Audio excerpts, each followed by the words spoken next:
Bravo!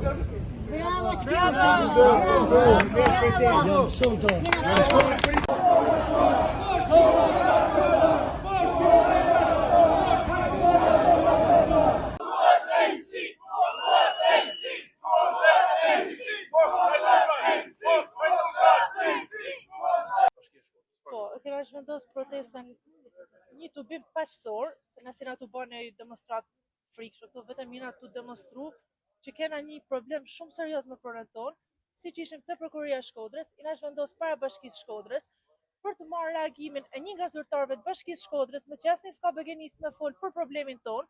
Ne jena zonë që administrona nga Bashkia e Shkodrës, nuk jena komunitet i vogël, bëhet fjalë me na marrë të tanve pronat, me na lënë pa prona, jo një familje, jo dy, po gjithë fshatin. Kështu që pretendojmë dhe kërkojmë që Bashkia e Shkodrës të dalin me një reagim absolutisht zyrtar, të vinë të flasin me neve, të na tregojnë se si është procedurë për marrjen leje të kësaj leje ndërtimit, dhe si pse Bashkia e Shkodrës, që duhet me kanë mbrojtje tonë në administrimin e territorit të saj, nuk reagon fare, ndërkohë që banorëve po ju plaçkitet prona.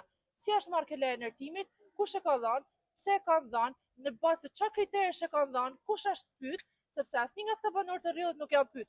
Nuk mundem me shku me pyet kompleksit për rrjedhin, as ata të Dukaxhinit nuk mundën marrë me fol për rrjedhin. Dëgjesa publike që ata pretendojnë, firma ndërtuese pretendon që ka bë, nuk është bë me banor të rrjedhit.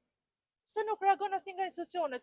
Ju kena shkruajt, ju kena kërku të ankohen me reagu, askush nuk ka reagu. I lutena Bashkisë Shkodër, i lutena shumë të dalin, të reagojnë edhe të mbrojnë qytetarët e vet. Të mbrojnë ata për cilët është votuar me mbrojt. Nuk është votuar me dalë me mbrojt investimet e Bashkimulës apo të Fatmir Shpes, falsifikimet e tyre. Është votuar me na mbrojt ne si qytetar të Bashkisë Shkodër.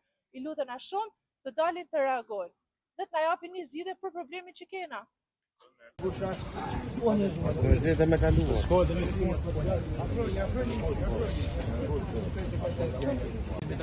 Atë mbrapa s'gjallë